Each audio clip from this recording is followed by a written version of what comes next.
नमस्कार दोस्तों। आज की इस वीडियो में हम सीखने वाले हैं क्लास 10th का जो हमारा मैथ चल रहा है उसकी प्रश्नावली 7.2। और देखिए, इस प्रश्नावली को शुरू करने से पहले कुछ बेसिक चीज़ें हैं जिनको हम जान लेते हैं, जिससे कि जब हम इस प्रश्नावली के प्रश्नों को सॉल्व करें तो हमें प्रॉब्लम ना हो। तो देखिए, कुछ चीज़ें हम यहाँ से सीखते हैं। तो सबसे पहले देखिए, मैं आपको यहाँ से बता दे रहा हूँ कि विभाजन फॉर्मूला क्या होता है, जिसको हमको विभाजन सूत्र कहते हैं, इंग्लिश में कहते हैं सेक्शन फॉर्मूला। देखिए, पहले मैं आपको यहाँ समझाता हूँ। जैसे मान कर चलिए कोई एक रेखाखंड है ए बी, ठीक। इस ए का मान मान लीजिए हमें दिया गया है, बी का मान हमें दिया गया है। अब कोई एक ऐसा बिंदु है पी जो इस रेखाखंड को 3:2 में क्या करता है, विभाजित करता है। अब यदि आपसे इस बिंदु P का निर्देशांक पूछा जाए तो वो क्या होगा, यानी आपको दो बिंदु दिए जाएंगे और कहा जाएगा कि इन दोनों बिंदुओं को मिलाने वाले रेखाखंड को किसी भी अनुपात में बांटने वाले बिंदु का निर्देशांक क्या होगा, ठीक है। तो एक तो यहाँ से ये वाली बात हम सीखने वाले हैं। तो देखिए, इसका फॉर्मूला किस तरीके से हम सीखते हैं, आइए देखिए मैं आपको यहाँ समझाता हूँ। तो बिंदु, या ऐसे के लिख सकते हैं, बिंदुओं x1, y1, ठीक, और x2, y2 को मिलाने वाले रेखाखंड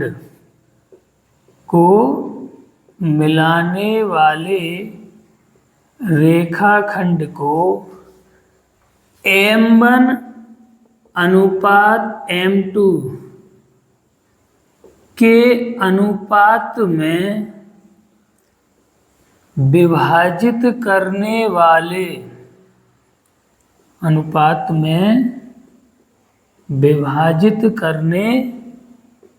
वाले बिंदु के निर्देशांक।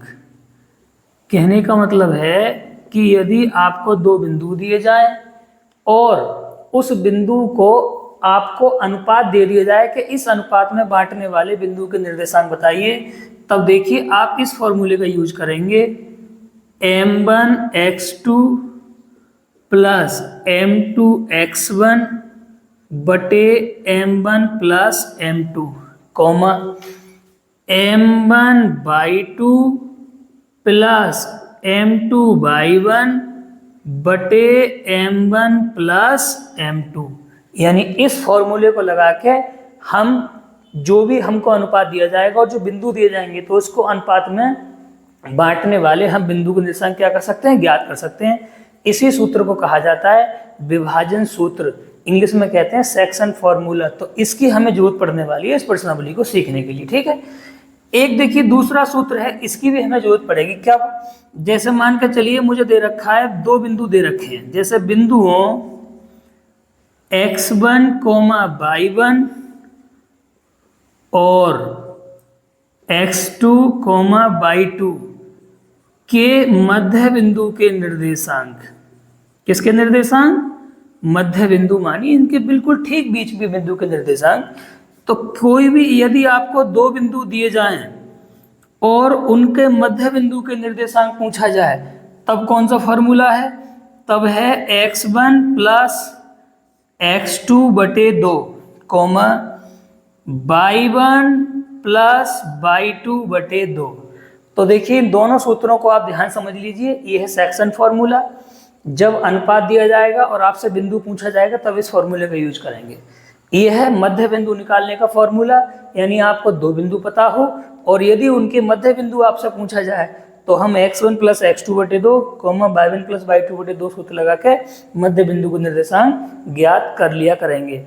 देखिए अब हम सीखते हैं इसका क्वेश्चन नंबर 1, प्रश्नावली 7.2 का क्वेश्चन नंबर 1। देखिए क्या कहा जा रहा है क्वेश्चन नंबर 1 में, जरा पढ़िए कि उस बिंदु के निर्देशांक ज्ञात कीजिए जो बिंदुओं -1,7 और 4,-3 को मिलाने वाले रेखाखंड को 2:3 के अनुपात में विभाजित करता है। अब आप समझ गए होंगे, आपको दो बिंदु दे रखे हैं और आपको अनुपात दे रखा है, तो इन दोनों बिंदुओं को इस अनुपात में बांटने वाले बिंदु के क्या पूछे हैं आपसे, निर्देशांक। तो देखिए चित्र से समझाता हूं और ध्यान से। मान लीजिए ये ए बिंदु है -1,7 ये वाला, ये मान लीजिए यहाँ बी बिंदु है 4,3, इनको ये रेखाखंड मिला रहा है ए से लेकर बी तक। अब सपोज करिए ये पी बिंदु एक ऐसा है जो कितने बांट रहा है, 2:3 में बांट रहा है इस पूरे रेखाखंड को। तो हमें कुल मिला के पी का मान बताना है, यानी इस बिंदु का मान बताना है। तो देखिए मैं आपको एक ऐसी भाषा लिखनी सिखाऊंगा जिसमें आपका प्रश्न भी शामिल होगा और उत्तर, यानी 2 in 1 वाला काम सीखेंगे, क्वेश्चन भी आ जाएगा उसमें और देखिए हमारा आंसर। तो देखिए हम कैसे लिखेंगे यहाँ से अपने आंसर को, तो हम लिखेंगे बिंदुओं कौन कौन से हैं, -1,7 और दूसरा बिंदु है 4,-3 को मिलाने वाले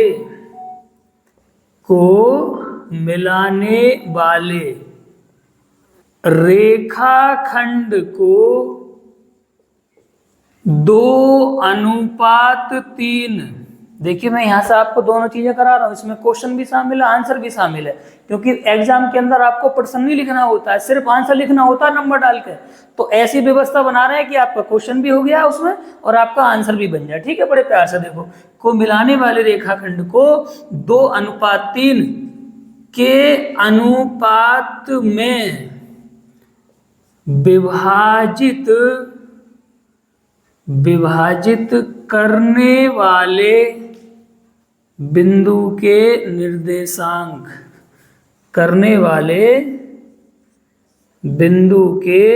निर्देशांक, तो अब जरा नोट करें। देखिए क्या सूत्र अभी हाल तुम्हें मैंने अभी सिखाया था, इससे पहले अभी सिखाया है सूत्र। तो बेटा विभाजन सूत्र में बिंदु का निर्देशांक होता है, देखिए m1x2 प्लस m2x1 बटे m1 प्लस m2, कॉमा लगा दीजिए, m1/2 प्लस m2/1 बटे m1 प्लस m2। अब आप कहोगे सर ये मान कहाँ से लाएंगे हम, देखिए मैं आपको फिर बता दूं। ये जो पहला बिंदु है इसमें से तो आएगा x1/1, ठीक। ये जो दूसरा बिंदु है इसमें से आएगा x2/2, और ये जो अनुपात हमें दिया जाता है, तो जो पहला अनुपात है वो m1 और जो दूसरा अनुपात है वो m2। मान लगा दीजिए, अपने आप आंसर आएगा आपके घर बैठे, लेकिन मान में गड़बड़ नहीं होना चाहिए बस। तो देखिए किस तरह से, m1 की जगह 2, बिल्कुल मान सही लग जाना चाहिए, आंसर तो आएगा ही आएगा।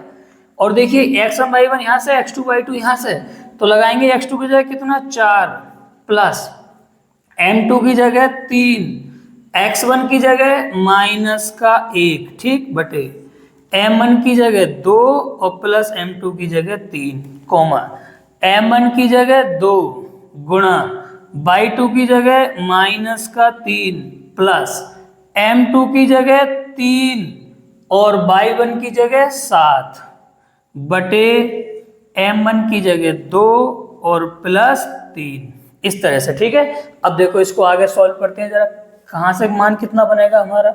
बहुत आसान है, बस मान सही से लग जाना चाहिए, बाकी कैलकुलेशन में कोई दिक्कत थोड़ी है। 2 की गुणा करेंगे 4 में, 2 चौके 8, ठीक, प्लस माइनस माइनस 3 एकम 3 बटे 2 में जोड़ेंगे 3 कितने हो जाएंगे यहाँ से 5, कॉमा 2 की गुणा करोगे माइनस के 3 में तो 2 तिया 6, ठीक, प्लस 3 सत्ते 21 और बटे में कितने 5। अब देखिए क्या बची बचेगी, 8 में से 3 कम करिए कितना बचेगा 5 बटे 5, कॉमा -6 और प्लस 21 तो कितने बचेंगे 15 बटे 5। तो सॉल्व करेंगे, 5 से काटिए, 5 एकम 5 और 5 तिया 15, तो आंसर आ गया 1:3। इसका मतलब ये हुआ कि जो 1:3 है वो इस और इस बिंदु को मिलाने वाले रेखाखंड को 2:3 में क्या करेगा, विभाजित करेगा। तो इस तरह से इस टाइप के प्रश्नों का आंसर निकाला जाता है। आपको 2 चीज़ ध्यान रखनी है अगर ये वाला सवाल सीखना है तो। पहली बात आपको सूत्र याद रखना है। दूसरी बात, पहले बिंदु में से x1 y1 निकालना है, दूसरे बिंदु में से x2 y2, और जो अनुपात दिया जाएगा उसमें से पहले अनुपात को m1, दूसरे अनुपात को m2। यदि आप मान सही से लगा लेते हैं, कैलकुलेशन ठीक से कर लेते हैं, तो आंसर आपका 100% आने वाला है। ठीक है, देखिए अब हम सीखते हैं यहाँ से इसका क्वेश्चन नंबर 2। और देखिए क्वेश्चन नंबर 2 में हमसे क्या कहा जा रहा है कि बिंदुओं 4, -1 और -2, -3 को जोड़ने वाले रेखाखंड को समत्रिभाजित करने वाले बिंदुओं के निर्देशांक ज्ञात कीजिए। देखिए मैं आपको समझाता हूँ। आपको देखिए 2 बिंदु दे रखे हैं, तो हमने देखिए यहाँ मान लिया A और यहाँ मान लिया इसको B। ठीक, इसको जोड़ने वाले रेखाखंड को समत्रिभाजित करने वाले बिंदुओं के निर्देशांक पूछे हैं। देखिए समत्रिभाजित का मतलब क्या है? सम मानी बराबर, तिर मानी 3 जगह, भाजित मानी बांटने वाले। यानी ऐसे बिंदु बताइए जो इस रेखाखंड को 3 जगह बांट दें बराबर बराबर। तो हमने मान लिया कि ऐसे 2 बिंदु हमारे P और Q हैं जो इस पूरे रेखाखंड को कितनी जगह बांट रहे हैं? 3 जगह। तो मान लीजिए 3 जगह बटेगा तो एक हिस्सा यहाँ, एक हिस्सा ये और एक हिस्सा ये। बिल्कुल सही बात है, बराबर बटेगा। तो कुल मिला के हमें P और Q का मान देना है। एक बार दोबारा समझ लो, किसी को दिक्कत हो रही हो तो। हमको ये 2 बिंदु दिए गए, हमने इसमें A और B मान लिया, तो इन दोनों बिंदुओं को मिलाने वाले रेखाखंड को 3 जगह बांटने वाले बिंदुओं के क्या पूछे? निर्देशांक पूछे, जो इस पूरे रेखाखंड को 3 जगह बांटे, वो भी बराबर बराबर। ठीक है, तो देखिए किस तरीके से हम सॉल्व करेंगे। हमने इसको P और Q मान रखा है। ठीक है, तो मैं पहले लिखूंगा यहाँ से कि माना बिंदुओं, ध्यान से देखना क्योंकि बेटा ये लैंग्वेज लिखनी भी ना बहुत जरूरी होती है एग्जाम के अंदर, वरना कॉपी चेक करने वाला ये समझेगा कि आपने कहीं से नकल मार के सवाल लिख दिया है। और यदि आप अपनी शब्दों में भाषा लिख के आओगे तो वो जान जाएगा कि हाँ बच्चा मेहनत से लिख रहा है, किसी नकल वकल से नहीं लिख रहा है। तो माना बिंदुओं कौन कौन से? 4, -1 और -2, -3 को समत्रिभाजित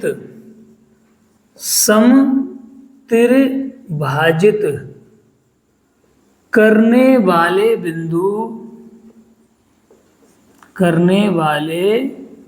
बिंदु P तथा Q हैं। ये हमने मान लिया कि माना इन दोनों बिंदुओं को समत्रिभाजित करने वाले बिंदु कौन कौन से हैं? P तथा Q। अब देखिए यहां से कैसे लिखेंगे हम, तो अब लिखेंगे चूंकि बिंदु P, थोड़ा सा ध्यान देंगे तो आपको समझ में आएगा। देखो बिंदु P इस पूरे रेखाखंड को बोलिए कितने अनुपात में बांटेगा? तो देखिए आप कहोगे सर इधर को बचा एक हिस्सा, इधर को बचे हमारे 2 हिस्से। तो बिंदु P बांटेगा इस पूरे रेखाखंड को 1:2 में। तुम कहोगे कैसे? इधर बेटा एक हिस्सा ही तो बचा, इधर हमारे 2 हिस्से बचे, तो हम कह सकते हैं कि बिंदु P इस पूरे रेखाखंड को 1:2 में क्या कर रहा है? बांट रहा है। ठीक है, तो हम लिखेंगे चूंकि बिंदु P रेखाखंड AB को कितने में बांट रहा है? 1:2 के अनुपात में विभाजित करता है, के अनुपात में विभाजित करता है। ठीक है, बस सूत्र लगा दीजिए। इसलिए बिंदु P के निर्देशांक, बिंदु P के निर्देशांक, तो कौन सा सूत्र लगेगा भाई? वही सूत्र लगेगा विभाजन वाला जो हमने अभी आपको सिखाया था।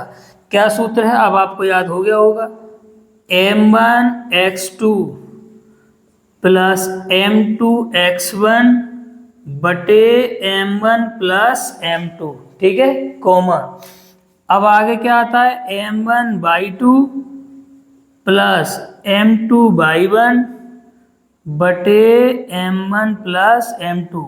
कई बार देखो पता है बच्चों को याद करने में दिक्कत होती है, देखो बच्चे अपनी ट्रिक बना लेते हैं हिसाब से, जैसे ये 12 21/12 ऐसे याद कर लेते हैं बच्चे, वरना आपको याद रहेगा जब m1 आएगा तो x का 2 आएगा, जब m2 आएगा तो x का 1 आएगा, बटे में m1 प्लस m2 आना है। इधर जब m1 आएगा तो by2 आएगा, और जब m2 आएगा तो by1 आएगा, और बटे में क्या आना? m1 plus m2। नॉर्मल सी बात है, कोई प्रॉब्लम वाली बात ना। ठीक है, बस मान लगा दीजिए, मान लगने में दिक्कत ना हो। अब देखिए समझिए, पहले बिंदु में से x1y1, दूसरे बिंदु में से x2y2।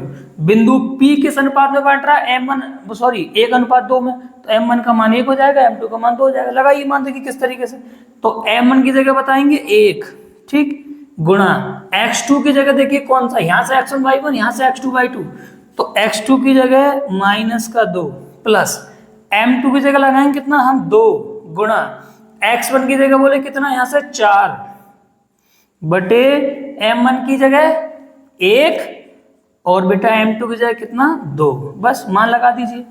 m1 की जगह फिर से 1, बाई 2 की जगह -3, ठीक, प्लस m2 की जगह 2 और गुणा बाई 1 की जगह कितना -1 और बटे m1 की जगह कितना 1 और प्लस m2 की जगह 2। सॉल्व करेंगे देखिए कितना मान यहाँ से बचेगा, इधर आ जाइए, तो इधर से सॉल्व करके बचेगा 1 की गुणा होगी -2 में, तो ये बचेगा बेटा यहाँ से -2, ठीक, देखते रहना कोई कैलकुलेशन में गड़बड़ नहीं होनी चाहिए। प्लस 2 की गुणा करोगे 2 में तो 2 दूनी कितने हो जाएंगे, सॉरी 2 चौके कितने हो जाएंगे 8 बटे 1 और 2 3, कॉमा लगा दीजिए यहाँ से, 1 की गुणा होगी -3 में तो -3 और प्लस माइनस 2 एकम 2 और बटे में कितने 1 और 2 3, तो यहाँ से जो आंसर बचेगा -2 हैं प्लस के कितने हैं 8, तो यहाँ से रह गए ये 6/3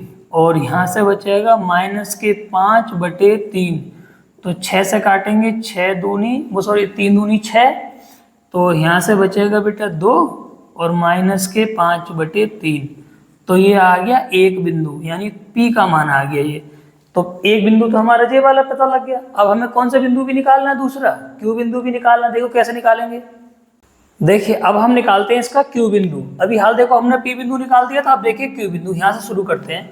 तो जैसे हमने देखो P में करा था, बिल्कुल सेम प्रोसेस Q का है, बस केवल अनुपात चेंज होगा। देखिए कैसे, अब आप देखें ये Q बिंदु है, तो ये इस रेखाखंड AB को बोलिए कितने अनुपात में बांट रहा है। देखिए अब Q है तो इधर को कितने हिस्से बचे 2, इधर को बचा 1 हिस्सा, तो हम लिखेंगे चूंकि बिंदु Q रेखाखंड AB को 2:1 के अनुपात में विभाजित करता है। ये वाली बात समझ आ गई। देखिए Q बिंदु इधर है, इधर कितने हिस्से रह गए 2, इधर कितना रह गया 1, तो Q बिंदु बांटेगा 2:1 में। जबकि P बिंदु कैसे बांट रहा था, तो P बांट रहा था 1:2 में। तो बस अनुपात बदलेगा, बाकी सारी चीजें देखो वही। तो हमने लिखा चूंकि बिंदु Q रेखा खंड AB को 2:1 के अनुपात में क्या करता है, विभाजित करता है, इसलिए बिंदु Q के निर्देशांक। तो सूत्र आप याद हो गया होगा आपको, सूत्र क्या है हमारा बताइए, अभी यहाँ सिखाया था मैंने, m1x2 प्लस m2x1 बटे m1 plus m2 coma m1/2 plus m2/1 बटे m1 प्लस m2। बस मान लगा दीजिए, अपने आप देखिए यहाँ से आंसर आ जाएगा, बड़े प्यार से निकल के देखो कैसे। m1 की जगह 2 गुणा x2 की जगह माइनस, देखो दोबारा समझ लो किसी को दिक्कत अगर हो रही हो तो, ये है x1/1, ये है x2/2 और जो अनुपात तैयार है तुम्हारा वो है m1 और बाद वाला अनुपात m2। बस मान लगाने में गलती मत करना, आंसर तो आएगा ही आएगा। तो देखिए m1 की जगह 2 गुणा x2 की जगह -2 प्लस m2 की जगह 1 गुणा x1 की जगह 4। ठीक, देखो बेटा ये तो है x1/1, ये है x2/2, ये है m1 m2, बस लगा दीजिए मान।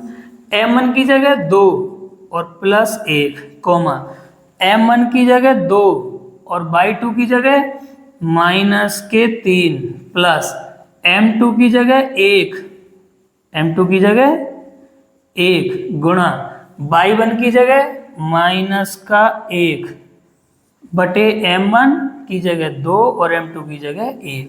बस करिए सॉल्व, देखिए इसको आगे को। यहाँ पे क्या क्या चीज यहाँ से बचेगी, थोड़ा सा ध्यान देकर सुनोगे आराम से आंसर आ जाएगा। 2 की गुणा करोगे -2 में तो ये बचेंगे -4 प्लस 1 की गुणा करोगे 4 में तो 4 बटे में कितने 3 कोमा यहाँ से देखो 2 की गुणा करोगे -3 में तो 3 दूनी 6। ठीक, और यहाँ से बचेगा प्लस माइनस माइनस और 1 एकम 1 बटे में 3 दूनी सॉरी 3 और 2 कितने अरे यार कहाँ क्या कर रहे हैं हम, यहाँ से 2 और 1 कितने 3, जोड़ी तो नहीं चाहिए। तो यहाँ से देखिए कितना बचेगा, -4 और +4, 0/3 कोमा -7/3। कई बार बोलते बोलते ना चीज बोल कुछ रहे होते हैं और निकल कुछ और जाता है, ठीक है। चलिए तो यहाँ से कितना बचेगा, यहाँ से ये 0 बचेगा और यहाँ से -7/3। तो ये आ गया हमारे दूसरे वाले Q का मान, ठीक है।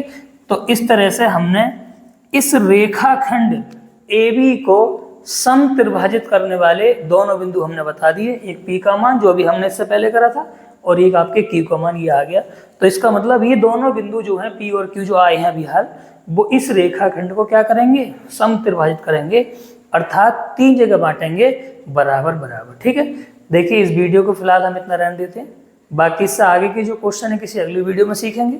और एक रिक्वेस्ट आपसे जो हम हर बार करते हैं, इस वीडियो को प्लीज़ एक रिक्वेस्ट के साथ हम आपसे कह रहे हैं कि कक्षा 10th में पढ़ने वाले बच्चों को शेयर कर दिया करें, और यदि चैनल पर नए हैं तो सब्सक्राइब कर लो, वीडियो को लाइक वगैरह कर दिया करो।